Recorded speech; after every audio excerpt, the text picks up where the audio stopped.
सभी ने कल के दिन इन्फोएज का Q3 का रिजल्ट ज़रूर देखा होगा और Q3 के रिजल्ट देखने के बाद नेट प्रॉफिट में हम सभी ने देखा कि 60% का जंप दिखाई दिया है पिछले एक साल के मुकाबले में और कंपनी ने 243 करोड़ का प्रॉफिट जनरेट किया है।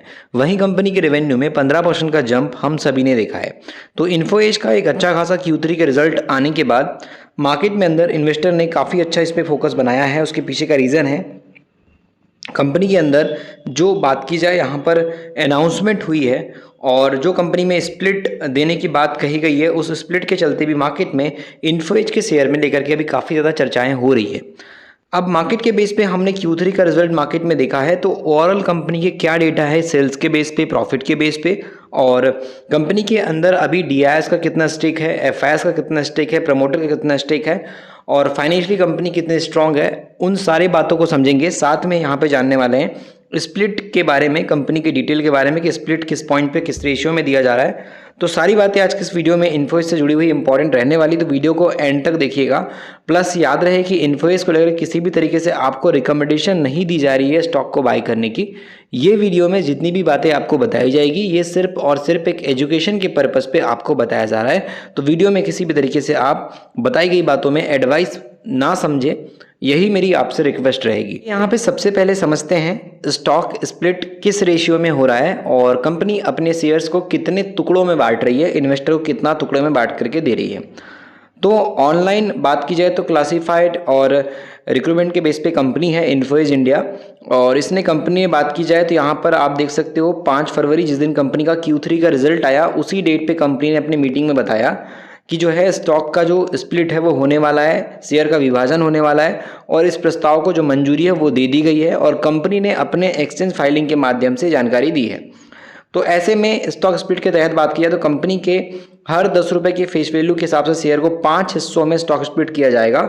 इससे हर नए शेयर का अंकित मूल्य 2 रुपये के आसपास होगा। यानी कि बात की जाए तो कंपनी में यहाँ पर जो लिक्विडिटी है उसको बढ़ाने के हिसाब से कंपनी अपने शेयर को तोड़ रही है और रिटेल निवेशकों के लिए बात की जाए, इन्वेस्टर के लिए जो है यहाँ पर इसको आसान बना रही है कि इजीली इसको कोई भी खरीद पाए, उस पॉइंट पे स्प्लिट किया जा रहा है। और यहाँ पर इन्वेस्टमेंट के बाद कंपनी में तेज़ी भी देखने को मिली और इसके चलते अब स्प्लिट की न्यूज़ के चलते यहाँ पे जो बात की जाए 5 भागों में टूटेगा, तो एक शेयर के बदले में जो 5 शेयर के अनाउंसमेंट की बात की जा रही है, जो इन्वेस्टर के लिए स्प्लिट की अनाउंसमेंट की जा रही है, उससे एक अच्छा खासा माहौल अभी इस कंपनी में बना हुआ है। तो चलिए यहाँ पे देखते हैं कंपनी की ओवरऑल फंडामेंटल के बारे में, क्योंकि कंपनी में बात की जाए तो यहाँ पर जो है शेयर कीमत जो है वो कम हो जाएगी स्प्लिट के बाद, जिससे क्या होगा कि एक आम आदमी रिटेल निवेशक जो है निवेश करना आसान हो जाएगा, क्योंकि काफ़ी सस्ता हो जाएगा शेयर, काफ़ी छोटी क्वांटिटी में भी लोग ले पाएंगे सस्ते रेट पे। तो उसमें क्या है डिमांड बढ़ेगी और इसकी जो लिक्विडिटी है वो काफ़ी बढ़ सकती है। तो उस पॉइंट पे भी कई बार ऐसा जो डिसीजन है वो लिया जाता है। इन्फोएज की बात की जाए जिसको हम जो है naukri.com, जीवनसाथी.com, 99acres.com, शिक्षा.com इन सब के बेस पे काम करते हुए देख रहे हैं। नौकरी की बेसिस पे जिसको जॉब चाहिए तो उनके लिए इन्होंने naukri.com रखा हुआ है। अगर आपको शादी करना है, आपको किसी पार्टनर को ढूंढ रहे हो शादी करने के लिए, जीवनसाथी.com है। अगर आपको ज़मीन चाहिए तो 99acres.com है और एजुकेशन से जुड़ा हुआ आपको कुछ ज़रूरत है तो शिक्षा.com है। तो इस तरीके से मल्टीपल वेबसाइट इन्होंने बनाई है और जहां से ये कंपनी अपने पैसे को जनरेट करती है। और इस बार कंपनी ने बात की जाए तो सालाना आधार पर काफ़ी अच्छी ग्रोथ भी दिखाई है। तो कंपनी के चलिए बिजनेस के बारे में और थोड़ा डिटेल में कंपनी की चीज़ों को समझते हैं। अभी अगर आप देखो तो यहाँ पर कंपनी ने बाजार बंद होने के बाद इन्फोएज में एक्सचेंज को यहाँ पर जानकारी दी कि इन्होंने जो है 1000 करोड़ रुपए तक का निवेश करने के लिए आई वेंचर इन्वेस्टमेंट फंड के साथ अपना जो करार है वो भी किया है। तो कंपनी में मल्टीपल अपडेट आ रही है। तो उस पॉइंट पे यहाँ पर जो है इन्फोएज के बारे में थोड़ा बात करना ज़रूरी हो जाता है, ताकि एज ए इन्वेस्टर आपको चीज़ें समझ में आ पाए और आप सिर्फ स्प्लिट को देख करके किसी भी कंपनी के अंदर मन ना बनाए खरीदने का।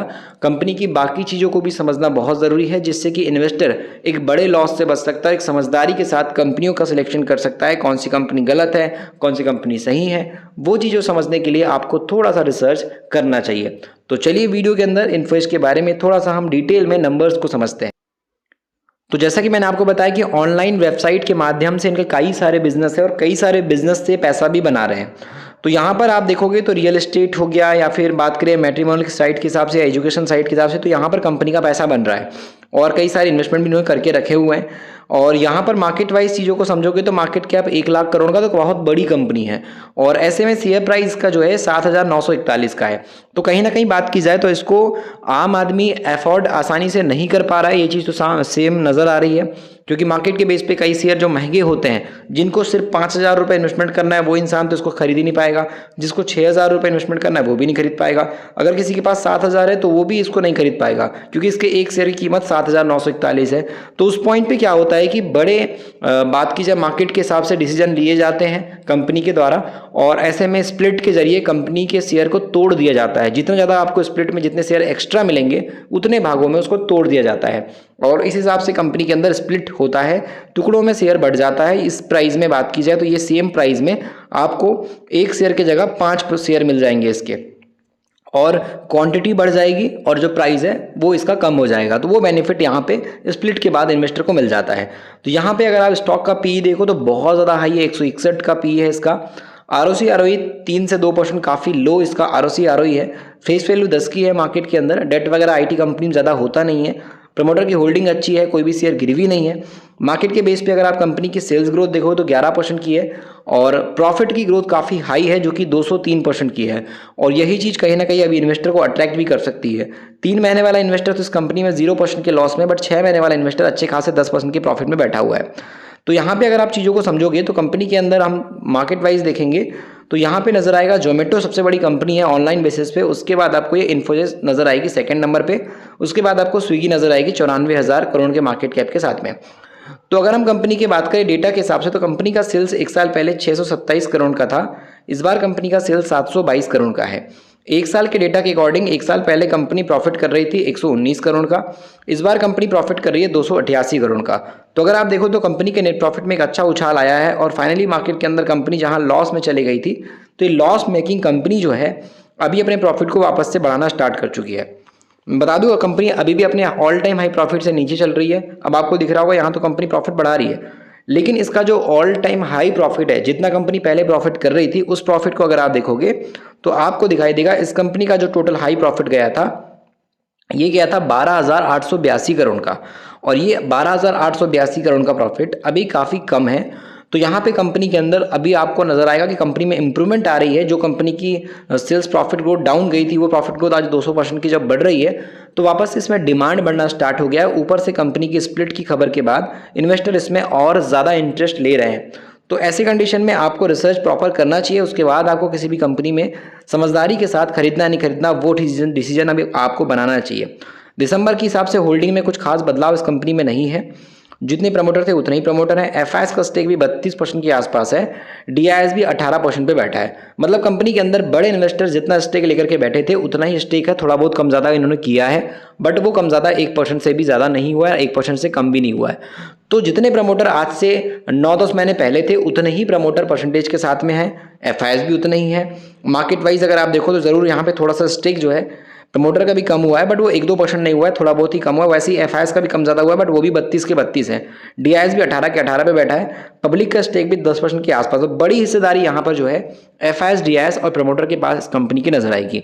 तो इन फेज में आपको जो है एकदम स्प्लिट को लेकर के ब्लाइंडली ट्रस्ट नहीं करना, कंपनी पर रिसर्च करना है और उस हिसाब से आपको डिसीजन लेना है। इन्फोएज मार्केट के हिसाब से बात की जाए तो एक ग्रोइंग कंपनी जरूर है, जिसलिए बड़े इन्वेस्टर इस पर ध्यान लगा के बैठा हुआ है। और इसमें आप मल्टीपल नाम देख पाओगे, जिसमें आपको लाइफ इंश्योरेंस कॉर्पोरेशन, उसके अलावा आपको Axis mutual fund, UTI flexi cap fund, ICICI Prudential fund, Nippon Life, SBI Life, ये सब आपको जो म्यूचुअल फंड है इस कंपनी के अंदर होल्डिंग करते नजर आएंगे। तो मार्केट के अंदर किसी भी कंपनी के अंदर आपको प्रॉपर रिसर्च करनी चाहिए। रिसर्च करने के बाद आपको मन बनाना चाहिए। सिर्फ एक स्प्लिट आपकी खरीदारी का रीजन नहीं होना चाहिए।